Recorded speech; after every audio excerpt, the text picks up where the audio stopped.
Welcome back to Aspire for Me. I'm Jesse and this is Kim, and today is another Frugal Friday where we're reading the book The Art of Frugal Hedonism. Kim, what chapter are we on this week? We are on chapter 17, which means this is our 17th Frugal Friday. Whoa. I know, that's pretty We've exciting. been doing this a little while now. Yeah. So today is titled Revel in the Good Brain Chemistry of Resourcefulness. We met Lawrence through the Couch Surfers website. He said he could fix just about anything, and true to his word, when he first turned up after midnight, he immediately began repairing Adam's ancient bicycle light, even managing to rewire a minuscule broken bulb. The bulb was worth about 50 cents. It was clear that Lawrence wasn't fond of waste, and he had a MacGyver-esque compulsion to be resourceful. Lawrence, it turned out, lived almost entirely without money. He traded his formidable plumbing, electrical, and carpentry skills for board and whatever else he needed. If it wasn't for his almost pathological affection for bad puns, are there any other kind, ponders Adam. He was quite a pundit of the art, wasn't he, though, quips Annie with glee. He would have been the perfect houseguest. Lawrence had taken to extremes one of the seldom acknowledged perks of frugality, a life liberally strewn with satisfying many challenges. Surveying your stash of scrap wood and pieces of glass and tin and figuring out how to build that greenhouse you've wanted for so long. Darning your first ever sock and feeling chuffed that you just turned something broken into something useful. Getting the alchemy of a homemade loaf of bread just right. Find links to help you do all these things and more in our further resources section. Your authors have noticed that these kinds of accomplishments seemed to induce in the problem solver a surge of pleased, proud feelings, very similar to those of solving a Sudoku or getting to the next level on a computer game, only with the added bonus of knowing that you just made some real stuff better. Everyday life used to provide people with ample opportunity to experience the satisfaction of being canny, constructive, and creative to achieve an end, via the constant necessity of making things and repairing or repurposing them. Apparently, this feeling is so pleasurable that those necessary activities which supplied it have dwindled. We have invented leisure activities to supply it in their place, cutting up brand new fabric to use for recreational quilting, finding shed projects to tinker on, building model airplanes, doing puzzles, gaming. We could even include sports in this list if we expand our definition of mini challenges to include drawing on physical resourcefulness to navigate and conquer a conundrum. According to Hungarian psychology professor Mihaly, I'm not going to attempt this last name because there are more consonants than vowels, and there are consonants right next to one another in long rows. It seems about right. The good buzz you get from these kinds of activities comes as much from the process as from the outcome. He's the man who coined the term flow to describe the state we can enter when performing a task that is within our capabilities, but is sufficiently challenging that our skills are exercised close to their limits. We experience flow, also known as being in the zone, when an activity so fully engages our attention that we get lost in the moment. And while this book focuses largely on sensual and social pleasures, your authors would hazard to suggest that flow is an even more satisfying form of enjoyment. If flow were a drug, it would be cocaine.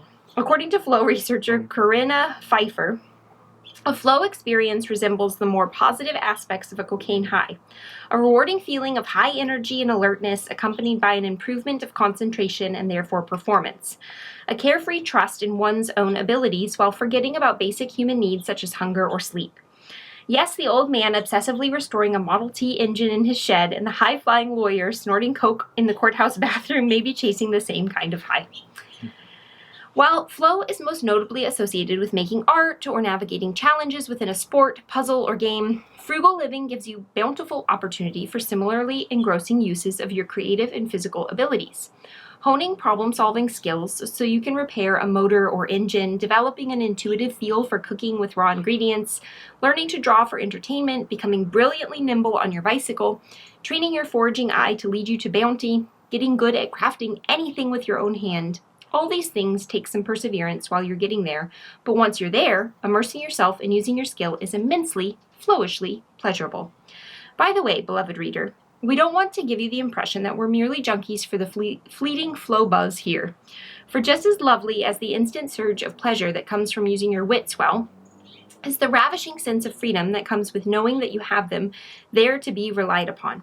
The confidence that accompanies skills of self-reliance is a fine drug indeed. A drug of independence, and it just gets better the more you do it. Have right. you gotten in flow? Have you been in these flow Well, state?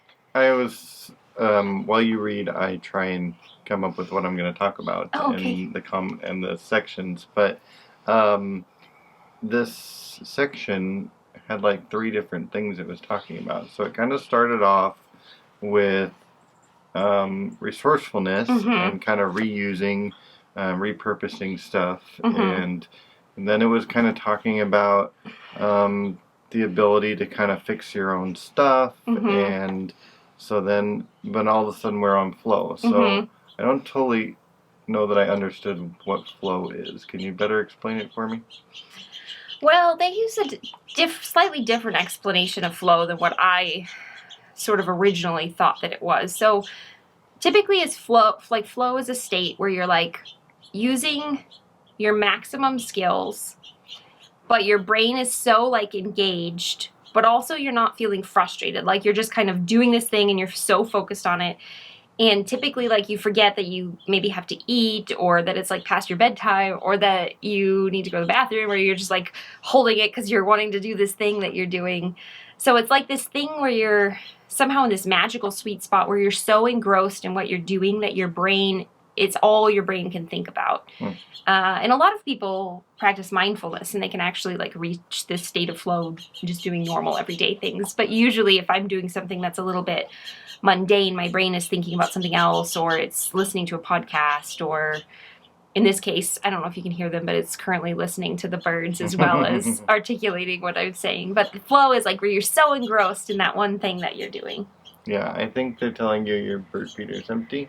They are. The bird feeders are a little low, and the birds are real chatty about it. They would like you to know to fill it up for them. But okay, so that gives me a better understanding of what flow is. I was trying to think when I might have, to answer your question of do I ever get in flow, and I'm sure I do, but based on your explanation there, I think the one that really made me think of doing something and completely forgetting about time and food and whatnot, and you're not going to love this, but was back when I would play World of Warcraft, and time would just fly by, and I would be enjoying myself so much, and I would skip meals, and all of a sudden it would be way past what time I should be going for bed to get up for work the next morning, and probably unhealthy in some ways. But is that kind of a flow state for that specific activity? Yeah, I think for sure.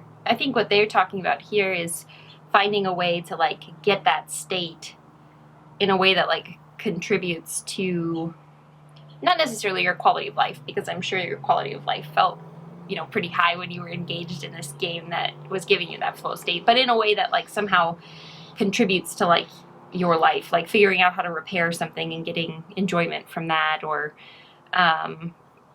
but I think a lot of us don't find flow in that kind of stuff. Like chores are pretty mundane, and I rarely get in the sense of flow when I'm doing them. Sometimes I can if I'm cleaning, but it's almost like a different way of being in flow, because when I'm cleaning, I'm usually listening to a podcast, and so I wouldn't say that that's this flow state. It's more like I'm able to physically do something productive while my brain is like checked out listening to a podcast. But I think I've gotten the most into flow when I was working a job where I was planning events, and planning and executing an event for the couple of weeks leading up to it. I was almost always in this state of flow because my brain was constantly thinking about checklists and to-dos and projects, and like everything was really time sensitive, and I would go, you know, without meals, and I would sleep less, and then on an event day, like from start to finish, I was always in a state of flow because I was executing, you know, these $100,000 events, and that was really like it felt like every part of my brain was engaged in what I was doing, and it was so fun, and it was challenging, and like I couldn't think about anything else, like nothing else. Literally, the dogs hardly even got fed because I was all I was thinking about was these events. They're still alive, don't worry. Yeah. That's interesting. So, what are they trying to tell us to do with that flow, and why did they bring that into this chapter? That's a good question. I mean, I hadn't really thought about the fact that there were some separate things here that they were talking about until you brought that up. But it really is, I mean, it started out kind of saying like be resourceful, fix things, and then almost like barter and trade with other people. That was like a little component in there. And I almost feel like that serves more for... I feel like that could have been a chapter on its own, and then all of a sudden they brought this flow thing in. Yeah, I don't know if it was trying to condense the two, but it is two separate things. And I do like the idea of bartering and trading, and I don't think that our world is very good at it right now. Like, I think people tend to just pay for things, and that's like this middleman that we get, right? Like, we're using our skill set here to get money, and then we're paying that money for someone to use their skill set here. And so if you could find a way to just take that money part out and just do equal trades. I know I just asked another owner of an Airbnb if we could do an Airbnb swap because I was looking to get away for a couple of days, and their property was somewhere quite a bit different than where our property was. And so, you know, I said, hey, I'll give you 2 days if you want to give me 2 days. And she said that that wouldn't work out for them. But I was thinking in my mind, man, it would be cool if people did this type of thing more, where we were able to like do more cashless trades, and sort of take the money component out and just do straight up trades with other people using our skill sets. Yeah, for sure. I think it's hard to find a good balance of what your item's worth versus what their item's worth that you're trading for, and coming up with what you guys both agree is something. So, you know, you get a little more complicated there, or when you have a monetized item, then obviously you've already valued your item at this amount of money versus my shoes are worth 7 of your zucchinis, you know, or whatever you're trading for. I don't know why I went with those items, but so I think you get a little bit of difficulty there, but I think in a true like trade barter system, you know, sometimes you'll get something that's maybe technically traditionally worth less than the thing that you're giving, but then there's going to be other times where, you know, you're getting something that's more than the thing that you're giving. And so that's, I think, where I just wish people did this kind of thing more, so that you knew, like, hey, I know this wasn't a great trade for me now, but the next trade that I'm going to make with somebody else is probably going to be better or something. There's probably a group of people that actually do that. And just, I mean, there's a group of people that do anything. True. So finding that group of people and figuring that out would probably be the next step. But I bet if you search Facebook groups, there's probably a trade group in our area that specifically just trades items. I know there's a buy nothing group that'll put things out there. Usually they're for free, though, as opposed to being like a trade or barter. Yeah. So interesting. Well, how about you guys? What have you found out there that you know, you can either trade or barter for, or, you know, on the other topic in this chapter, do you have areas of flow that you get into that really kind of resonate with you, that this chapter on, and what part of this chapter, you know, did you resonate with? You know, did you find more value in part 1, 2, 3, 7? I don't know. Let us know what you picked out of this chapter and what helped you. So we'd love to comment with you down in the comments down below, and we look forward to hearing from you. We'll see you back here next week for another Frugal Friday. Have a good week.